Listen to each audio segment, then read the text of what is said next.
actually been talking about the ATF here in the store because we share a few auditors and a few individuals that we know that work for the ATF, and we don't hate them. They're cool people. They're really cool people. So we sit here and we have conversations about the audits that we've been through in the past and the things that we have done to make the audits go smoother, and the things that the agents themselves have done to make the audits go smoother for us as well.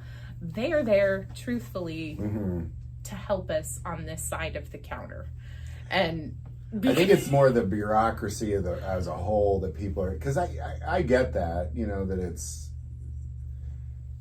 they're individuals that have a job for an organization that a lot of people don't particularly like the organization. True. That's kind of what story. Yeah. So keep the individual and the organization as a separate entity. But the human beings that work for the organization, not every single one of them is trash like you would think. Well, a lot of them are quality. Any police, really, if you just look at the policing efforts of the ATF, if you look at any police, any city, anywhere USA, you're going to have great cops, people that are dedicated to serving that community wholeheartely. And then you're going to have people that are there because of power. They want to influence, they want to walk around and with their authority pressed on everybody.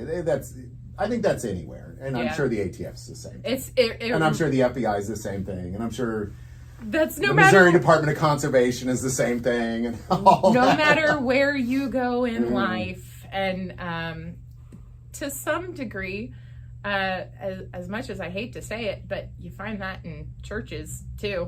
Oh, yes. Well, I would say... So there are some places where it is organized like that, and there are some people is this really a church? The way you behave seems pretty, I don't know. Yeah, just a little suspect. Little suspect. Just a little sus. Yeah. So, to the effect of the ATF, some calls are great, other calls are not. God bless the sweet, sweet, sweet ladies and gentlemen that work their butts off in the call center, trying to make sure everything is correct, and to help us on this side of the counter. To that effect, we also get to help trace firearms that have gone missing from an individual's collection. So those calls come back to the store where the firearm was purchased from, and they go, hey, can you send us the information on who purchased this serial number? And sometimes it's really easy to find, especially if the records are all kept digitally, and then it's just as simple as going, oh yeah, I do know. I sold that bad stinking Desert Eagle to Mark over here. I wish. Back on April 12th. I wish this was a true story. Yeah, I know, right? Right now we are telling stories. I was just looking at a Desert Eagle a second ago, but go ahead. This is all fiction, but they're like, yes, I do know that this firearm belongs to this individual, and on this date, he took possession of it lawfully and legally. And they go, awesome! Well, that matches our records. Here is the police report where it was reported missing. So he's in the clear, and the firearm returns back to its original owner. The part that sucks, when those calls come in at the very last minute when you are about to walk out the door and the whole shop is already packed up and you're setting the alarm, and then that phone rings and you're like, ATF, okay, we got this. We're on it. Is that normal? Do they normally, it probably just comes at random times, or it really is just depending on how far the case has progressed for whichever serial number is missing. Some of them take a lot longer to trace to their original owners than others. I really could not tell you why. I have ideas, I have theories, but I don't have an honest answer from anyone.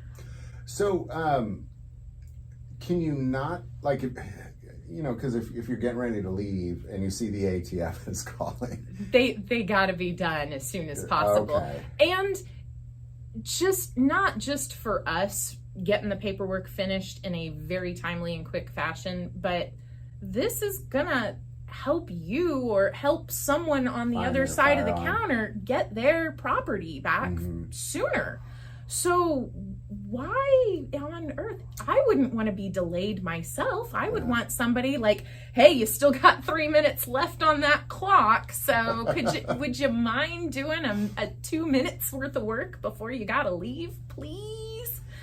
So yeah, just... Well, you know what? That's very thoughtful of you. I gotta be real honest. I might not take that call if it was 3 minutes before I was leaving, but that is really thoughtful of you. That's think great. about it. I get it. Now that you mention it, I'm like, that's true. If it was my missing firearm, I'd want it to get it back as quickly as possible. And that's the point of the trace, is they found the gun somewhere and they're like, trying to return it to its lawful owner. Yeah, they're like, hey, we have this serial number. We need to know who this is property of, who this belongs to.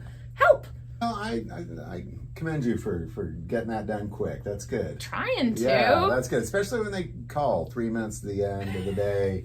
Multiple traces needed. That's good of you. That's good of you. That exact one was about 14 minutes before close, so we did have some. Okay, we had a little more time, so that's pretty easy. But at the same time, when you're trying to pack everything up and move everything and lock everything down, it's just a little more of a. Just one extra step to do.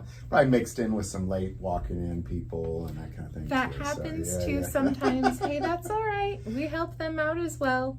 Well, Maggie, good job. I'm glad to hear that there's people like you out there helping them get their guns back. That's good.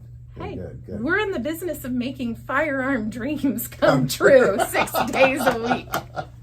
So that's what we're here for. Well, Maggie, thank you so much. It's always a pleasure to talk to you. You too, Mark. All right. Enjoy the rest of your day. You too. And you guys as well. Bye-bye. Bye.